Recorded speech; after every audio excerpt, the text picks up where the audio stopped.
Pak Muryadi selaku guru pembimbing mata pelajaran agama Islam, dan teman-temanku sekalian yang saya banggakan.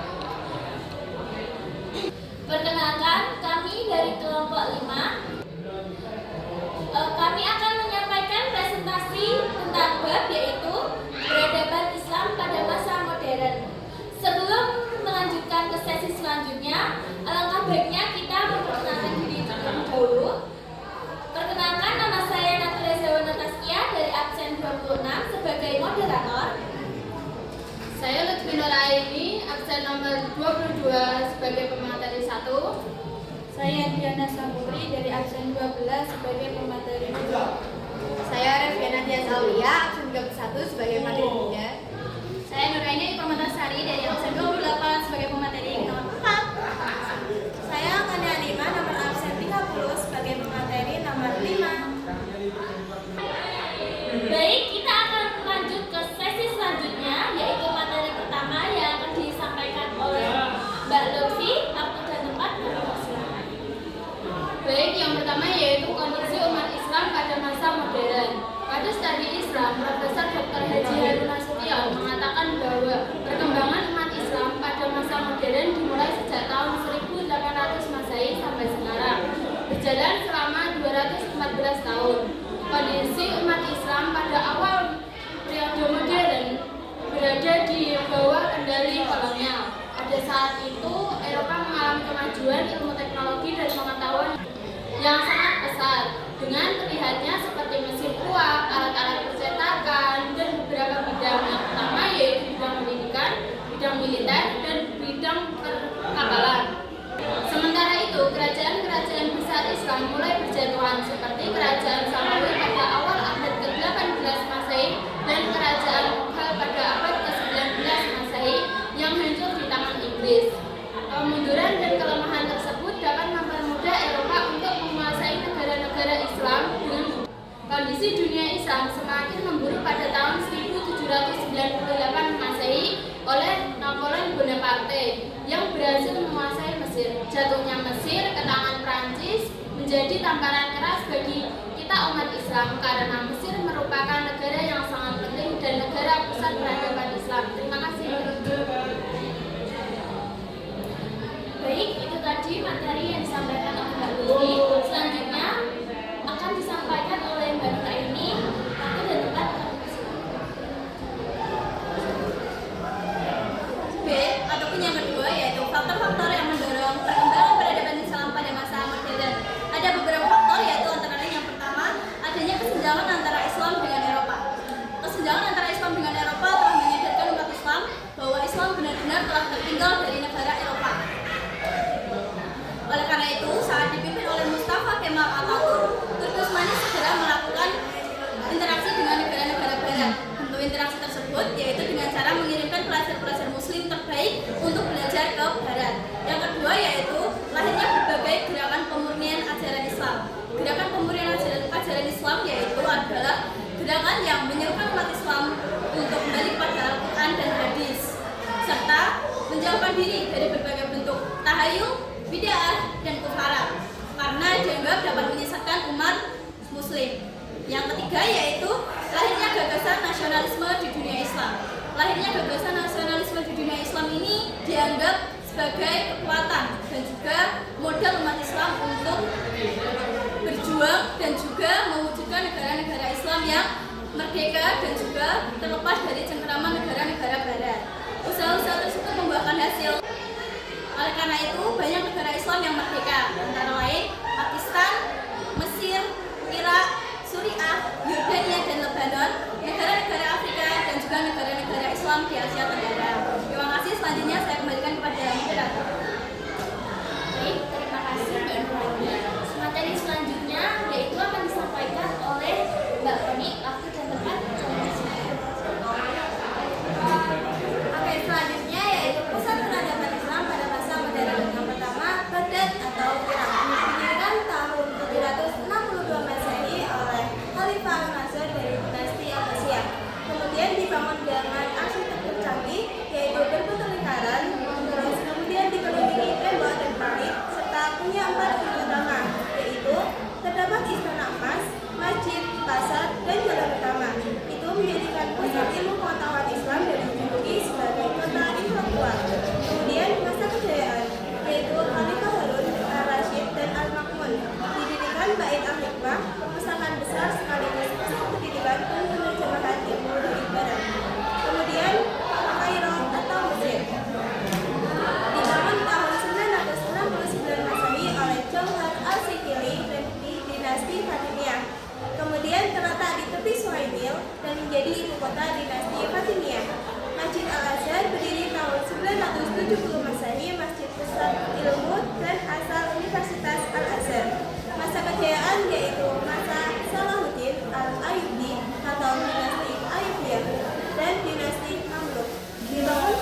Bahkan mereka berhasil membangun kejayaannya sebelum tahun-tahun diri dalam Turki Utsmani. Setelah runtuhnya Turki Utsmani, Turki berubah menjadi republik. Namun, jejak peradaban Islam tidak pernah padam buktinya. Buktinya saja dengan peninggalannya, yang salah satunya yaitu Masjid Sultan Ahmad dan Hagia Sophia untuk lainnya. Yang kelima ada Delhi. Delhi dari India merupakan ibu kota kerajaan Islam di India sejak tahun 608 Hijriah atau sama dengan 1211 Masehi. Sehingga runtuhnya kerajaan Mughal oleh Inggris pada tahun 1858 Masehi, kota ini terletak pada pinggiran sungai Yamuna. Hasil peradaban Islam ini dari dinasti Islam di Delhi, India, yang diantaranya Masjid Kuat, Al-Islam, dan Kutab Minar. Selain itu pun ada beberapa tokoh-tokoh yang memperebutkan dinasti-dinasti lain, seperti dinasti Khalji dan Tughal. Yang keenam atau yang terakhir itu ada Pakistan. Munculnya Islam di Pakistan tidak lepas sejarah dari kedatangannya Islam di India, yang mayoritasnya itu pendudukan beragama Buddha. Islam yang terus-menerus mengalami perkembangan dari waktu ke waktu. Lalu, setelah melalui perjuangan yang panjang, berdirilah negara Pakistan yang didirikan oleh Muhammad Ali Jinnah. Jadi, intinya dari Pakistan itu menurunkan sejarah dari India atau Delhi itu. Terima kasih. Baik, terima kasih Mbak Reviana. Materi selanjutnya akan disampaikan oleh Mbak Diana Fathurrahman. Baik, di sini saya akan menyampaikan tentang perkembangan Islam di masa modern. Yang pertama ada Muhammad bin Abdul Wahab. Muhammad bin Abdul Wahab lahir di Indonesia Jalan Tengah pada tahun 1112 sampai 1703 Masehi. Ayahnya Abdul Wahab adalah seorang hakim di kota kelahirannya. Di masa pemerintahan Abdullah bin Muhammad bin Mu'ammar, ayahnya mengajar ilmu fikih dan hadis di masjid kota tersebut. Lalu kakeknya Sulaiman adalah seorang mufti dunia. Muhammad bin Abdul Wahab mulai belajar agama dengan ayahnya sendiri dengan membaca dan menghafal Al-Quran. Belajar kitab-kitab agama yang beraliran dari Imam Hambali. Ia juga berkelana mengejar ilmu di Mekah, Madinah, dan Basrah. Pemikiran keagamaan dibawa oleh Muhammad bin Abdul Wahab, yaitu pemurnian tauhid yang mengesahkan Allah tiada sekutu baginya. Beberapa ajaran pokok Muhammad bin Abdul Wahab sebagai gerakan pemurnian Islam sebagai berikut. Yang pertama, kesalahan dalam tauhid akan melahirkan perilaku syirik. Yang kedua, syirik kepada Allah Subhanahu wa taala dibagi menjadi dua, yaitu syirik akbar atau nyata dan syirik asgar atau tidak nampak. Syirik akbar adalah meyakini benda-benda yang memiliki kekuatan sebagai Tuhan. Sementara syirik asgar yaitu syirik kecil yang apabila dilakukan secara terus-menerus akan menjadi syirik besar. Yang kedua ada Muhammad Abdul. Muhammad Abdul lahir di Mesir pada tahun 1849 Masehi. Ayahnya bernama Abdul Hasan Khairullah yang berasal dari Turki dan ibunya berasal dari Arab. Yang silsilahnya sampai kepada Umar bin Khattab. Muhammad Abdul termasuk anak yang cerdas meskipun ia berasal dari keluarga petani miskin di Mesir. Sejak kecil ia termasuk anak yang tekun belajar dan meneruskan studinya di Al-Azhar Mesir. Di samping berjuang melalui pembaruan pendidikan Islam, Muhammad Abdul juga berjuang di bidang politik bagi kaum gender atau kaum wanita Islam. Pemikiran Muhammad Abdul di bidang pembaruan pemikiran Islam yang memang sampai sekarang, yaitu yang pertama membuka pintu ijtihad, yang kedua penghargaan terhadap akal atau rasionalitas, yang ketiga kekuasaan negara harus dibatasi oleh konstitusi, yang keempat memodernisasikan pendidikan Islam di Al-Azhar. Materi selanjutnya akan saya lanjutkan. Baik, terima kasih Mbak Diana. Materi selanjutnya akan disampaikan oleh Mbak Lutfi. Waktu dan tempat dipersilakan. Baik, yang ketiga yaitu Muhammad Rasul Ridho. Rasul Ridho dilahirkan di Al-Qalamun, pesisir Laut Tengah pada tanggal 23 September 1865 Masehi. Beliau mengenyam pendidikan dasar di Alkitab Al-Qalamun, kemudian kemudian melanjutkan di Madrasah Ar-Rasyidiyah Rapauli dan melanjutkan pendidikan tinggi di Al-Azhar pada tahun 1898 Masehi dan menjadi murid setia dari Muhammad Abduh.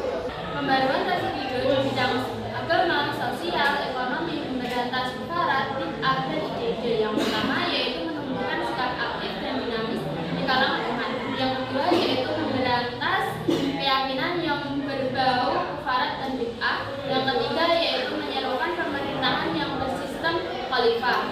Selanjutnya yang keempat yaitu Muhammad Iqbal, dilahirkan pada tahun 1876 Masehi di Sialkot, sebuah kota di Punjab, Pakistan. Beliau berasal dari keturunan Brahmana dan Kashmir yang memeluk agama Islam 3 abad sebelum beliau dilahirkan. Muhammad Iqbal merupakan seorang penyair, filosof, politikus, dan ahli hukum. Ada beberapa pokok pikiran dari beliau di bidang keagamaan. Yang pertama yaitu umat Islam harus menguasai sains dan teknologi yang dimiliki oleh Barat. Yang kedua yaitu hukum Islam tidak bersifat tidak statis, tetapi dapat berubah sesuai perkembangan zaman. Dan yang terakhir yaitu kemunduran umat Islam disebabkan oleh kebuntuan dan kebuntuan dalam berpikir. Terima kasih. Baik, terima kasih Mbak Lutfi. Materi selanjutnya akan disampaikan oleh Mbak Nurani. Waktu dan tempat kami persilakan. Yang kelima yaitu Jamaluddin Al-Afghani.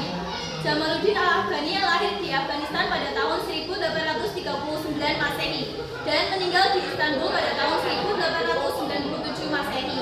Beliau termasuk pembaru yang berpengaruh di dunia Islam, khususnya di bidang politik. Pada usia yang relatif muda, yaitu berumur 25 tahun, beliau sudah menjadi pembantu Pangeran Dost Muhammad Khan di Afghanistan dan pada tahun 1864 menjadi penasihat Sir Ali Khan. Bahkan beliau pernah dijadikan Perdana Menteri oleh Muhammad Azam Khan. Beberapa ide pemikiran Jamaluddin Al-Afghani tentang Islam yaitu yang pertama, penyebab kemunduran umat Islam adalah berpalingnya dari ajaran-ajaran umat Islam yang benar. Artinya di sini berpalingnya dari ajaran yang benar artinya mereka meninggalkan Al-Quran dan Hadis.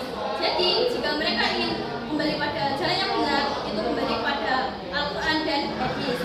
Yang kedua yaitu ajaran Qadar telah berubah menjadi ajaran fatalisme yang menyebabkan umat Islam menjadi statis. Yang ketiga yaitu perpecahan di kalangan umat Islam dapat memperlemah persaudaraan di antara umat Islam. Yang keempat yaitu umat Islam harus kembali pada ajaran Islam yang benar. Kembali pada poin pertama, ajaran Islam yang benar yaitu ajaran Islam yang kembali pada Al-Quran dan Hadis. Yang kelima yaitu ikatan agama Islam menjadi model persaudaraan terhadap sesama Muslim, bukan karena ikatan etnik maupun rasial. Artinya ikatan agama ini menjadi pemersatu. Yang keenam yaitu sebagai tokoh pendiri Pan-Islamisme, beliau berjuang mewujudkan persaudaraan sesama umat Islam sedunia. Artinya beliau tidak hanya menyatukan persaudaraan di lingkungan saja, tapi di seluruh dunia. Betapa hebatnya beliau. Yang keenam yaitu Muhammad Ali Pasha. Muhammad Ali Pasha adalah orang pertama yang membuka jalan di Mesir, sehingga memperoleh gelar The Founder of Modern Egypt. Beliau berasal dari negara Turki, kelahiran Yunani pada tahun 1765 dan wafat pada tahun 1849. Sejak kecil, beliau telah bekerja keras untuk keperluan hidupnya, sehingga tidak mempunyai waktu untuk sekolah. Dengan demikian, beliau tidak bisa membaca dan menulis. Pada waktu penyerangan Napoleon ke Mesir, Sultan Turki mengirimkan bala bantuan kepada tentara ke Mesir. Di antara keduanya adalah Muhammad Ali Pasha yang ikut melawan Napoleon pada tahun 1801. Ide pemikiran dan perilaku Muhammad Ali Pasha yang menonjol dan perlu dijadikan model perilaku umat Islam yaitu yang pertama, walaupun semula buta huruf dan tidak dapat menulis dengan kemauan keras, Muhammad Ali Pasha menjadi orang yang cerdas dan juga seorang pembaru Islam. Artinya di setiap kekurangan pasti ada kelebihan. Nah, kekurangan tersebut bisa ditutupi dengan kelebihan yang kita usahakan dengan semaksimal mungkin. Yang kedua yaitu kemajuan hanya dapat diambil melalui perilaku dan sikap disiplin yang Sebenarnya di sini perilaku kedisiplinan tidak hanya dapat diambil dari seorang prajurit, namun sikap kedisiplinan tersebut bisa dimulai dari diri kita sendiri.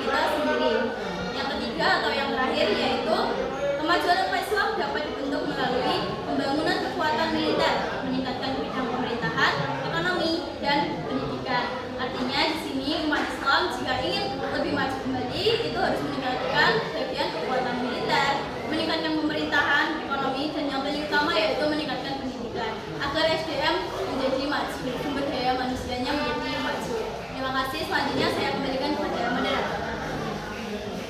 Baik, terima kasih Mbak Nuraini. Materi selanjutnya akan disampaikan oleh Mbak Koni. Waktu dan tempat kami persilakan. Selanjutnya yaitu dalam bidang pendidikan yaitu Rifa'ah At-Tahtawi. Dia lahir di Mesir Selatan tahun 1801, wafat di Kairo tahun 1873. Alumni Universitas Al-Azhar, pernah jadi guru bahasa Perancis dan penerjemah. Memimpin sekolah penerjemah dan aktif dalam pembaruan pendidikan. Beliau ingin Mesir maju seperti Barat, tapi tetap berpijak pada ajaran Islam. Beliau mempunyai ide atau gagasan yaitu A. Pendidikan adalah kunci kesejahteraan dan akhlak mulia. B. Pendidikan harus membentuk manusia cinta tanah air. C. Ulama harus terbuka pada ilmu modern dan terus berijtihad. D. Islam tidak hanya soal ibadah, tapi juga sosial dan kehidupan nyata. E. Sistem pemerintahan sebaiknya musyawarah, bukan otoriter.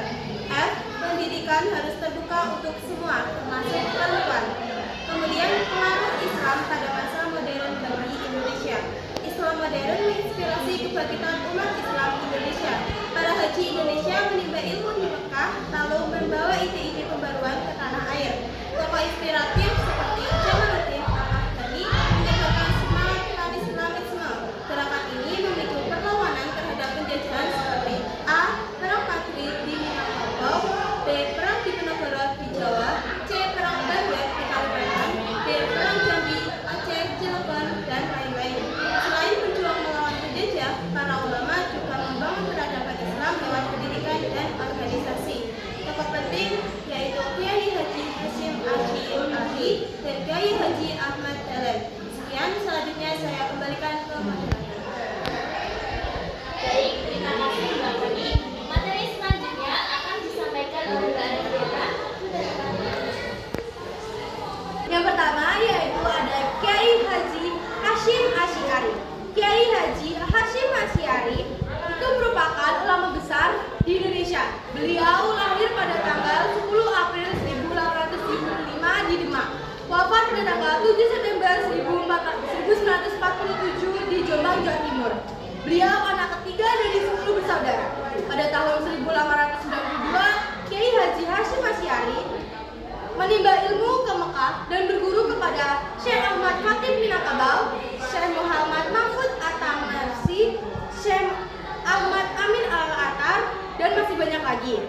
Sebagai ulama besar, Kiai Haji Hasyim Ash'ari memiliki pemikiran yang cemerlang, yaitu sebagai berikut. Yang pertama ada dalam bidang tasawuf. Kiai Haji Hasyim Ash'ari itu memiliki banyak dipengaruhi oleh Al-Ghazali. Menurutnya, tasawuf adalah memperbaiki perilaku umat Islam sesuai dengan prinsip agama atau ajaran Islam. Yang kedua ada melawan penjajahan Belanda. Kiai Haji Hasyim Ash'ari ini membuat resolusi jihad pada tanggal 22 Oktober 1945 dikenalkan oleh atau diperingati oleh Hari Santri. Yang ketiga ada di bidang politik. Di bidang politik ini, Kiai Haji Hasyim Ash'ari menjaga umat Islam untuk menjaga kesatuan dan kesatuan Republik Indonesia. Yang terakhir yaitu ada di dalam bidang pendidikan. Kiai Haji Hasyim Ash'ari ini membentuk karakter pemahaman terhadap pengetahuan. Adapun karya-karya yang ditulis oleh beliau yaitu yang pertama ada Risalah Ahlussunnah wal Jamaah, yang kedua ada Al-Nurul Mubin fi Mahabati Said Al-Musalis, yang ketiga ada Al-Tibyan, yang terakhir ada Mawais, dan masih banyak lagi. Terima kasih, sekian saya kembalikan ke moderator. Baik, terima kasih Mbak Revi. Materi selanjutnya akan disampaikan oleh Mbak Jaya. Waktu dan tempat kami persilakan. Yang kedua yaitu Kiai Haji Ahmad Dahlan. Kiai Haji Ahmad Dahlan atau Muhammad Darwis lahir di Yogyakarta pada 1 Agustus 1886.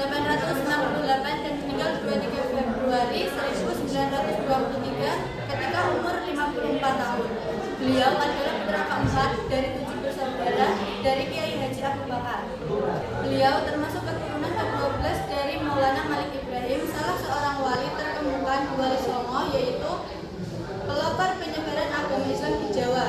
Pendidikan Kiai Haji Ahmad Dahlan adalah belajar agama Islam dari ayahnya dan ulama lainnya di Yogyakarta, belajar di Mekah dan Madinah selama beberapa tahun.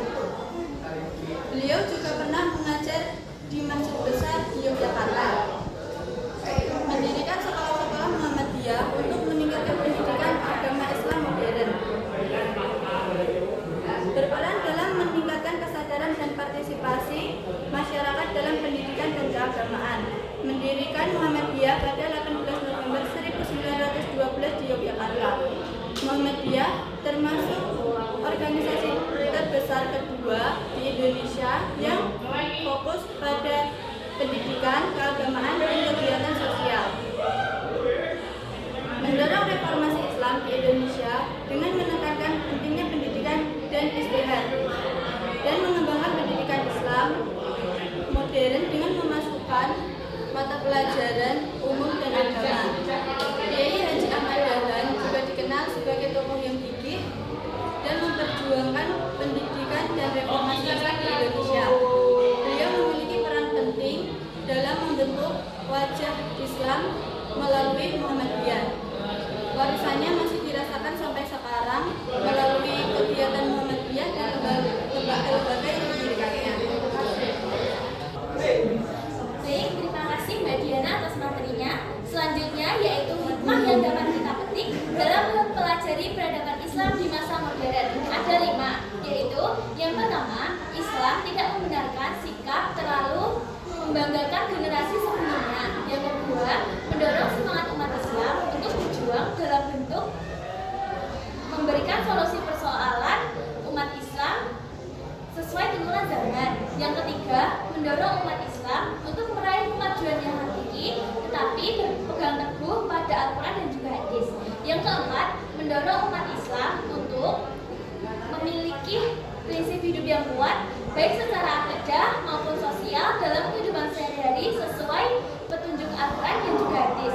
Dan yang kelima, mendorong umat Islam untuk memahami hakikat hidup dan kehidupan dengan senantiasa beribadah kepada Allah Subhanahu wa Ta'ala dan menjadi manusia yang bermanfaat.